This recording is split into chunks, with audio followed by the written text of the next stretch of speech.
Hello students, this is Vibha. Once again I am here with a new chapter of class 7th. The chapter number is 10 and the name of the chapter is the mountain that ate people. एक ऐसा पहाड़ जो लोगों को जो खाया करता था, ठीक है। एट जो है ईट की सेकंड फॉर्म है। तो यहाँ पे कुछ there is something interesting in this story. क्या कोई माउंटेन किसी इंसान को खा सकता है? क्या लोगों को वो खा सकता है? there is a curiosity about the story by reading this the topic. It is a Japanese folk tale. ये जापान की एक स्टोरी है। folk tale अर्लियर चैप्टर्स में भी एक बार मैं डिस्कस कर चुकी हूँ। folk tales वो होती हैं जो रीजनल एरियाज़ में लिखी जाती है, मतलब कुछ एक पर्टिकुलर प्लेस की होती हैं, कुछ उसी क्षेत्र के लोग लिखते हैं, या फिर आप कहिए माउथ टू माउथ डिलीवर होती हैं, ठीक है। उसके कोई एग्जैक्ट राइटर्स नहीं होते, ऑथर्स नहीं होते उनके। वो लोगों से, जैसे हमारे ग्रैंड पेरेंट्स ने फिर हमारे पेरेंट्स को बताया, पेरेंट्स ने हमको बताया, तो ऐसे वो generation to generation mouth to mouth pass होती रहती हैं, ठीक है। Such type of stories are called folk tales. Let's begin. Elders like grandfather and parents bring great deal of love into our lives. Unfortunately, some people forget that elders also need as much as love they give. वो कहते हैं कि elders यानी कि जो बड़े होते हैं, या हमारे जो दादाजी होते हैं, या हमारे माता पिता होते हैं, they bring a great deal of love in our life. हमारे जीवन में वो एक प्यार, एक स्नेह लेकर आते हैं, ठीक है। और दुर्भाग्यवश कुछ, वो कहते हैं अनफॉर्चुनेटली, कुछ लोग ऐसे हैं जो ये भूल जाते हैं कि जो हमारे बड़े हैं उन्हें भी उसी स्नेह की ज़रूरत होती है जिसकी जो कि उन्होंने हमें दिया है। How do you show your grand parents and parents that you love them? आप कैसे शो कर सकते हैं कि आप अपने ग्रैंड पेरेंट्स को या फिर पेरेंट्स को टेक केयर करते हो, पसंद करते हो, ठीक है। Have a discussion with your partner and then present your view in to the class. वो कह रहे हैं आप अपने क्लासमेट्स के साथ में डिस्कस करिए और फिर अपने व्यूज़, आपके जो विचार हैं वो क्लास में प्रेजेंट कीजिए। रीडिंग एंड कॉम्प्रीहेंशन सेक्शन, यहाँ पर हम रीडिंग स्टार्ट करेंगे। Let's read. This is a dramatic Japanese tale. Dramatic Japanese tale means क्या होता है? ड्रामेटिक वो स्टोरीज होती हैं जिनमें जो स्टोरी होती है उसे ग्राफिक्स यानी कि पिक्चर्स के थ्रू प्रेजेंट किया जाता है। मीन्स आपको पिक्चर्स देख के एक इमेजिनरी सीन क्रिएट होता है आपकी आंखों के सामने कि सच type of stories going on, कि इस तरीके की स्टोरीज होगी, कैरेक्टर्स होंगे, ऐसे लुक वाइज होंगे, वो देखने में ऐसे लगते होंगे, ठीक है। तो इस तरीके की जो स्टोरीज पिक्चराइज करके आपके बुक्स में प्रेजेंट की जाती हैं, this type of poem stories are known as dramatic stories, ठीक है। तो ये जापान की एक ड्रामेटिक स्टोरी है जिसमें आपको इसके बारे में बताया। The story tells about of a cruel Overlord and a young farmers elderly mother. यहाँ पर इसमें जो है वो एक क्रूअल यानी कि क्रूर एक ओवरलॉर्ड, यहाँ पर जो पहले एंशियंट टाइम में जो किंग होते थे, आप इसको किंग ही समझ लो, ठीक है। इनको की एक पोस्ट होती थी ये, ठीक है। तो उनको उस टाइम पर ओवरलॉर्ड कहते थे, ठीक। और यहाँ पर एक यंग जो है वो फार्मर है, यंग यानी कि वो युवा है, बुजुर्ग नहीं है, और उसकी एक एल्डरली मदर यानी कि उसकी एक बुजुर्ग माँ है। ये उनकी स्टोरी है, ठीक है। मैनी ईयर्स एगो, बहुत सालों पहले, there lived an arrogant and cruel young feudal lord who ruled over a small village in the western hills of Japan. वो कह रहे हैं कि एक बहुत सालों पहले की बात है कि एक एरोगेंट मीन्स होता है ज़िद्दी, क्रूअल मीन्स होता है क्रूर, जिसका नेचर बहुत मतलब वायलेंट हो, वो बहुत जल्दी गुस्सा होता हो, एक उसके स्ट्रिक्ट रूल्स हों, इस तरीके का फ्यूडल लॉर्ड मतलब वहाँ का किंग था, ठीक है। एंशियंट टाइम में ये जैसे लिखा हुआ है, man of the ancient time में जो आपके जिस तरीके से वो जो व्यक्ति राज्य करता हो, ठीक है, उसको बोलते थे उस टाइम पे ओवरलॉर्ड, ठीक। तो ये उसकी कहानी है जो एक छोटे से गांव में जो western hill of Japan, Japan की पश्चिमी पहाड़ियों के साइड जो गांव था उसका ये किंग है, उसकी कहानी है ये, जो कि बहुत ही क्रूअल और बहुत ही ज़िद्दी था। No use old people in my village. वो कहता है कि मेरे गांव में बूढ़े लोगों की कोई ज़रूरत नहीं है। He said hotly, hotly means होता है proudly, in a proud manner. वो एक बहुत प्राउडली अपनी टोन में कहता है कि मेरे गांव में बुजुर्ग लोगों की कोई ज़रूरत नहीं है। They neither useful nor able to work for living. वो कहता है कि ना तो वो ही हमारे किसी काम के होते हैं और ना ही वो अपनी जीविका को कमाने के लायक होते हैं। He issued a decree, decree means होता है ऑफिशियल ऑर्डर। उसने एक कानून निकाला यानी कि एक अनाउंसमेंट कर the official, that anyone over 65 must be vanished from the village and left in the mountains to die. उसने एक ऑर्डर पास कर दिया था कि जो भी लोग 65 से अबव हैं उनको यहाँ से निकाल दिया जाए। vanished मीन्स होता है टेक अवे, उनको दूर ले जाया जाए इस गांव से और उनको एक ऐसे माउंटेन पर छोड़ दिया जाए जहां पर वो खत्म हो जाए, उनकी लाइफ डिस्ट्रॉय हो जाए, यानी कि वो मर जाएं, ठीक है। This mountain came to be known as the mountain that ate people. इसी माउंटेन को लोग अभी किस नाम से जानने लगे कि जो लोगों को खा जाया करता था। खा जाएगा मतलब कि जिसको वहाँ पे छोड़ दो वो वहाँ से वापस नहीं आ पाता था। सीधी सी बात है, जो बुजुर्ग लोग होते हैं वो वहाँ अगर आप उन्हें छोड़ जाओगे तो वहाँ ना खाने की फैसिलिटीज़ हैं ना कोई भी चीज़ है, तो दे ऑटोमेटिकली विल डाई, ठीक। इसीलिए उस माउंटेन का नेम जो है वो रख दिया गया था the mountain that ate people, जो ऐसा पहाड़ जो लोगों को खा जाया करता था। वट अ ड्रेडफुल डिक्री, कैसा डरावना सा ये कानून था। What a cruel and unreasonable lord we have, the people of village murmured.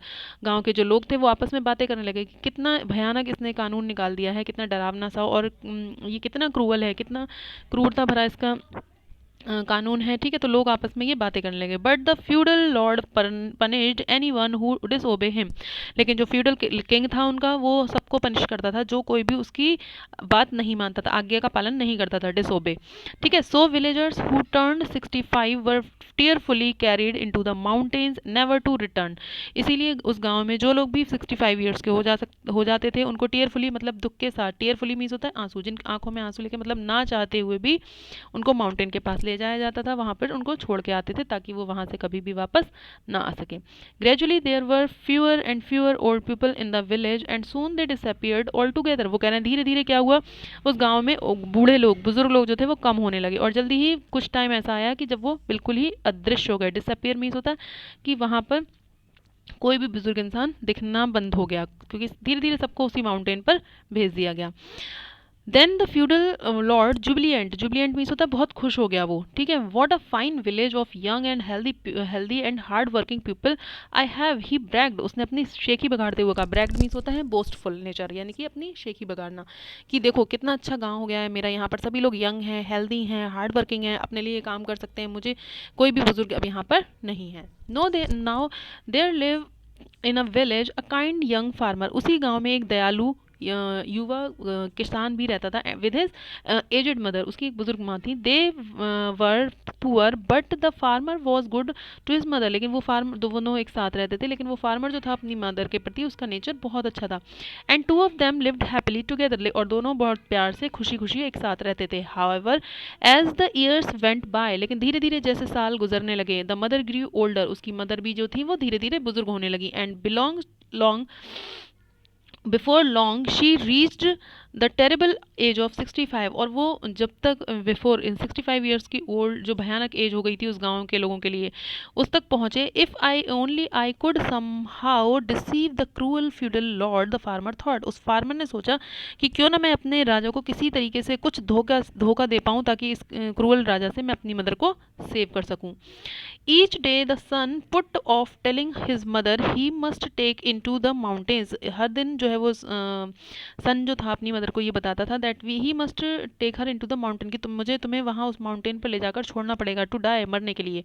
The farmer knew that if he did not take his mother away soon the lord would send his soldiers and throw them both into the dungeon to die a terrible death. Dungeon means होता है underground prison, यानी कि काल कोठरी जिसको बोलते हैं, बिल्कुल अंधेरी कोठरी जो बिल्कुल अंडरग्राउंड होती है उसमें। उसको फार्मर ये अच्छी तरह जानता था कि अगर मैं जल्दी ही इनको माउंटेन पर नहीं छोड़ कर आया तो किंग जो है वो अपने सोल्जर भी यहाँ भेजेगा और हम दोनों को ही उठा के मरने के लिए कहीं काल कोठरी में छोड़ देगा। Mother, he would, being as he tried to tell her what he must do, but he could not go on. एक दिन उसने कोशिश की कि उसने बात अपनी शुरू कर की कि मैं क्या कोशिश की उस अपनी मदर को ये सब बताने की, लेकिन वो फिर गो ऑन नहीं कर पाया, मतलब वो नहीं बता पाया उन्हें। Then one day the mother herself spoke the Lord's dreadful decree. My son, she said, the time has come for you to take me to the mountains. वो एक दिन उसकी मदर खुद ही बोल पड़ी अपने उस भयानक से डिक्री लॉ के बारे में, क्योंकि उन्हें भी पता था। वो कहती हैं कि बेटे मुझे अब मेरा समय आ गया है, तुम मुझे उस माउंटेन पर छोड़ाओ। We must hurry before the lord send his soldier, और हमें जल्दी करना चाहिए, कहीं ऐसा ना हो जो कि लॉर्ड जो है वो अपने सोल्जर यानी अपने सिपाहियों को यहाँ भेज दे। And she did not seem worried at all that she must go to the mountain to die, और उसको देख के बिल्कुल ऐसा नहीं लग रहा था कि वो बिल्कुल भी परेशान थी, ठीक है, क्योंकि उन्होंने ये अपना मन बना लिया था कि मुझे तो माउंटेन पर जाना ही चाहिए, because I have the age of 65 years to die. Forgive me dear mother, वो कहता है, उसका बेटा कहता है कि मुझे क्षमा करना, for what I must do, लेकिन मुझे ये करना पड़ेगा। सैड द फार्मर सैडली, उसने बड़े दुख के साथ कहा। And the next morning he lifted his mother on his to his shoulders, अगले दिन उसने अपनी माँ को अपने कंधों पर उठाया। And set off to on the steep path towards the mountain, और वो ऊंची पहाड़ी पर माउंटेन की पहाड़ी पर चढ़ने लगा। ठीक है, up and up climb, he climbed, ऊंचे और ऊंचे वो जाता गया। There was no longer even the sound of birds and they heard only the soft wail of the wind in the trees. वो कहते हैं, और बहुत जब वो थोड़ी की देर के बाद तो उसको वहाँ पे बर्ड्स तक की आवाज़ सुनाई नहीं दे रही थी, बल्कि उसने वहाँ पे वो क्या सुन रहा था, हवा, पेड़ों की जो हवा, वो भी ऐसी लग रही थी वीरानी सी, सुनसान, दुखी सी। वेल मीन्स वैसे होता है क्राई करना। ठीक है, ऐसा लग रहा था कि वो वहाँ जो पेड़ों की हवा थी उनमें भी दुख हो। ठीक, the son walked slowly for he could not bear to think of leaving his old mother in the mountain, क्योंकि उसका जो बेटा था वो बहुत स्लोली स्लोली चलने लगा, क्योंकि वो बिल्कुल भी ये बर्दाश्त नहीं कर पा रहा था कि वो अपनी मदर को माउंटेन पर छोड़े। On and on he climbed not wanting to stop and leave her behind. वो कह रहे हैं धीरे धीरे वो आगे की ओर बढ़ने लगा, और वो बिल्कुल भी ये नहीं चाहता था कि वो उनको पीछे छोड़ कर आए। Crack suddenly he heard his mother's breaking of small twigs from the tree that they passed. Suddenly उसने एक आवाज़ सुनी क्रैक की, कुछ टूटने की, और वो क्या था, अचानक से उसकी जो मदर थी वो कुछ ट्विग्स, जो ट्रीज जहाँ से वो गुजर रहा था जिन रास्तों से, वहाँ से उनकी कुछ टहनियों को वो तोड़ रही थी। Mother what are you doing, he asked, उसने पूछा कि मदर आप क्या कर रही हैं, उसने क्वेश्चन पूछा उनसे। डू नॉट वरी माई सन, पर तुम परेशान मत हो, ही शी आंसर्ड जेंटली, उन्होंने बहुत आराम प्यार से जवाब दिया। I am marking the way so you will not get lost returning to village, मैं इसलिए ये तुम्हारे लिए कुछ निशान बना रही हूँ, ताकि जब तुम वापस जाओ गाँव के लिए, तो तुम कहीं अपना रास्ता ना भटक जाओ, ताकि तुम्हें ये ट्विग्स जो हैं जो टूटे होंगे, तुम्हें एक आइडिया मिलेगा कि यहाँ से इन्हीं रास्तों से मैं आया था, क्योंकि यहाँ पर इन सभी ब्रांचेस की ट्विग्स जो हैं वो टूटी हुई होंगी, टहनियाँ हल्की सी। Follow this twigs through the dismal forest, वो कहता है इस सैड ग्लूमी, इस वीराने जंगल में से तुम्हें जाने में हेल्प हो जाएगी, तुम्हें रास्ता बन जाएगा तुम्हारे लिए।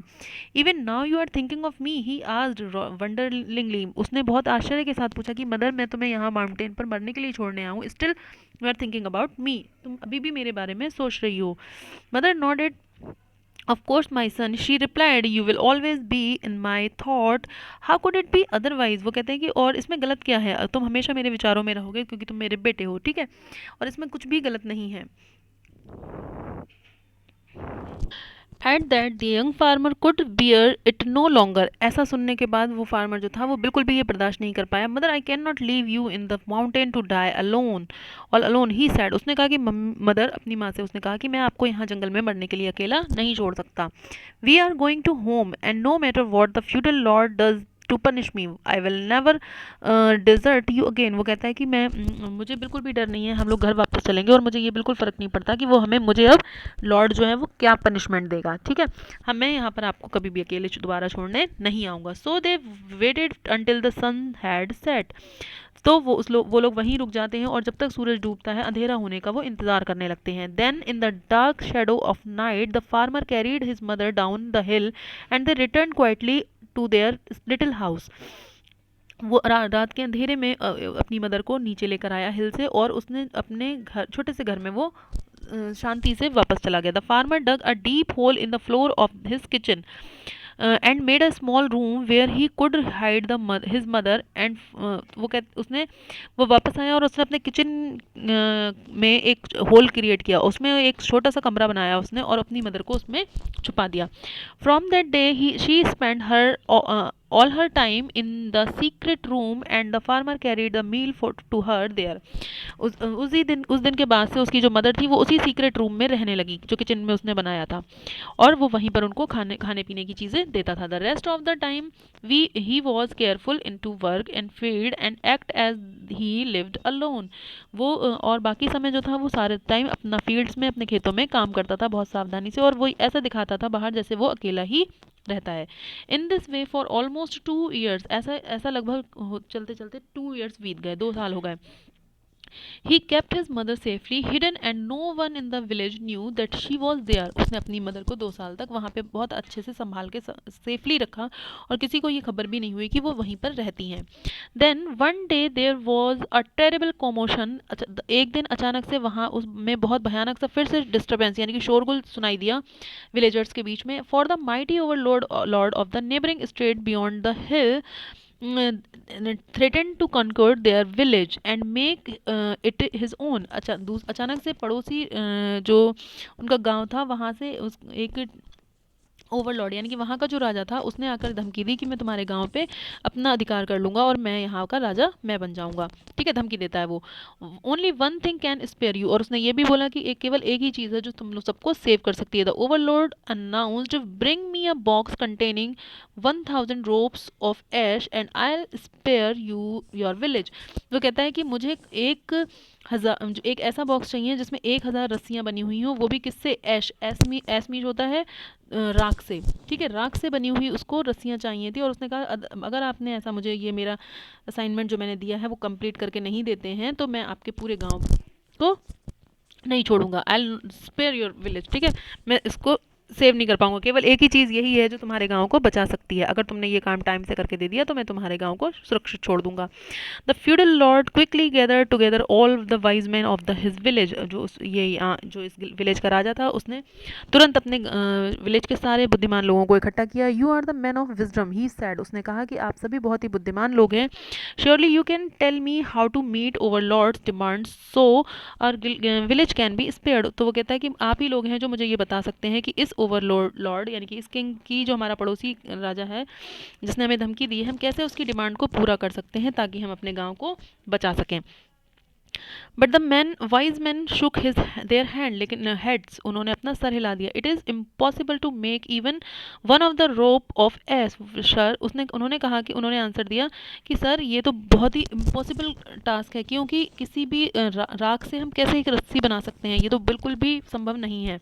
How can we ever make 1000. और यहाँ तो 1000 बनाने की बात है. हाउ कैन बी, हम कैसे इसको बना सकते हैं. फूल्स द लॉर्ड क्राइड एंग्रीली. राजा जो है वो गुस्से से चिल्लाता है कि आप सभी फूल्स हो, मूर्ख हो. What good in is your wisdom if you can not help me now. वो कह रहे क्या फ़ायदा तुम्हारी ऐसी बुद्धिमानी का कि जब तुम इस समय मेरी मदद नहीं कर सकते. And he posted a notice in the village square offering a reward of gold of any villager who could help him save their village.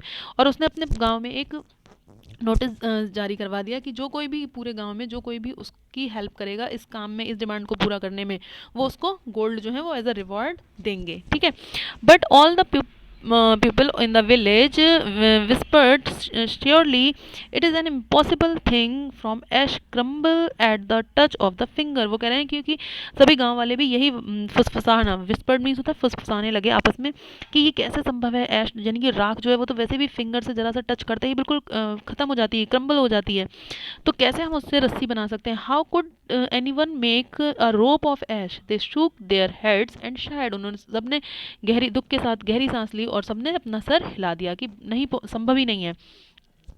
The young farmer too. Young farmer भी, उसे भी नहीं समझ में आ रहा था कि कैसे करना है. Wondered what happen to his mother if a new lord even more terrible than their own come to rule over them. उसे अपनी माँ की चिंता होने लगी कि हमारा जो किंग है वो तो वैसे ही क्रूअल है और अगर दूसरा किंग आ गया तो वो तो और भी क्रूअल लग रहा है मुझे, तो मेरी मदर का क्या होगा. When his mother saw the troubled looked at on his face she asked why are you so worried my son. जब उसकी माँ ने उसके चेहरे पर इतनी परेशानी देखी तो उन्होंने उससे पूछा कि तुम इतने दुखी क्यों हो. so the farmer told her the impossible demand made by the overlord. तो उसने अपनी माँ को वो संभव सी मांग जो उसके पड़ोसी राजा ने की थी वो बताता है. But his mother did not seem troubled at all. उसकी मदर बिल्कुल भी परेशान नहीं दिखाई दी. Instead she laughed softly and said. उस पल की वो हंसी, धीरे से मुस्कुराई और उन्होंने कहा why that is not such an impossible task. तुम लोग क्यों परेशान हो, ये कोई इतना इम्पॉसिबल टास्क नहीं है. All one has to do is soak ordinary rope in the salt water. आपको कुछ नहीं करना है, सिंपल सी जो साधारण आपकी रस्सियाँ होती हैं उसको आपको सॉल्ट वाटर में गीला करना है, भिगोना है. नमक के पानी में, एंड ड्राई इट वेल, और उसको अच्छी तरह सुखा लेना है। व्हेन इट बर्न, लेकिन उसके बाद जब आप इसको जलाओगे, it will hold the it shape and there is your rope of ash, और जब आप उसे जलाओगे तो वो अपने आप उस नमक की वजह से अपना शेप कर लेगी, और ऐश वो जल भी जाएगी तो राख भी हो जाएगी। ठीक है, तो इस तरीके से आप ऐश की रस्सियाँ बना सकते हो। The farmer shook his hand in amazement, जो फार्मर होता है वो बहुत ही सरप्राइज होता है, और वो अपना उसी आश्चर्य के साथ अपना सर हिलाता है, और वो कहता है mother you are wonderfully wise, और उसको अपनी मदर के ऊपर मतलब वो उसको बहुत अच्छा फील होता है कि आप तो बहुत ज़्यादा बुद्धिमान हैं। ठीक है, wise and he rushed to tell the young lord what he must do. तो वो जल्दी से दौड़ता हुआ अपने राजा के पास जाता है कि हमें अब क्या जो करना चाहिए, वो सोल्यूशन लेकर उस किंग के पास पहुंचता है। You are the wiser than all the wise man of the village, the lord said. राजा ने कहा कि तुम तो पूरे गांव में जितने भी बुद्धिमान आदमी हैं उन सबसे ज़्यादा बुद्धिमान हो। When he heard the farmer solution, जब उसने उसका सोल्यूशन सुना, and he rewarded him with many pieces of gold, और उसने बहुत सारा सोना उसको एज अ रिवॉर्ड यानी कि पुरस्कार के रूप में दिया। The thousands ropes of ash were quickly made and the village was spared. वो जो 1000 रोप्स बनानी थी वो बहुत जल्दी तैयार कर ली गई, और अपने गांव को उसने स्पेयर्ड में सेव कर लिया, बचा लिया। In few days however the Overlord send another treat, अचानक से कुछ दिनों के बाद ही उस पड़ोसी राजा ने दूसरी थ्रेड धमकी दे दी इनको। This time he sent a log of a small hole that curved and went 7 times through its length, and he demanded that a single piece of silk thread be threaded through this hole. उन्होंने इस बार उसने क्या किया, एक ऐसे लकड़ी का जो लॉग भेजा जो कि बहुत ज़्यादा मुड़ा, ऐसे कर्व उसमें थे, बहुत ज़्यादा मोड़ थे, 7 times बल्कि वो कहता है। ठीक है, और ऐसा एक लट्ठा भेजा उसमें। ठीक, उसमें एक कहीं पर उसने एक छोटा सा होल बनाया, तो उसने कहा कि मुझे इस होल से इस होल तक एक सिल्क का धागा, मतलब जो सिल्क होता है वो बहुत ही पतला धागा होता है, उसने कहा कि मुझे इस लट्ठे में से इस छेद में से आपको धागे को, सिल्क के धागे को पिरोना है और इस छोर से निकालना है। तो और जबकि बीच में उसमें इतने कर्व थे उस लॉज में, लकड़ी के लट्ठे में, कि उसमें से सीधा कुछ भी सीधी चीज़ घुस पाना बहुत मुश्किल था। वो कहता है कि if you can not perform this task, अगर आप ये टास्क नहीं कर पाए, द ओवरलॉर्ड थ्रेटन, उनको धमकी देता है, I shall come to conquer your village, वो मैं आऊँगा और आपके विलेज पर को जीत कर ले जाऊँगा, यानी कि मैं उस पर अपना अधिकार कर लूँगा। The feudal lord hurried once more to his wise man, वो फ्यूडल जो था, किंग था, जो इनका राजा था, वो दोबारा से दौड़ते हुए अपने फिर से जल्दी से अपने वाइज मैन को उन्होंने बुलाया।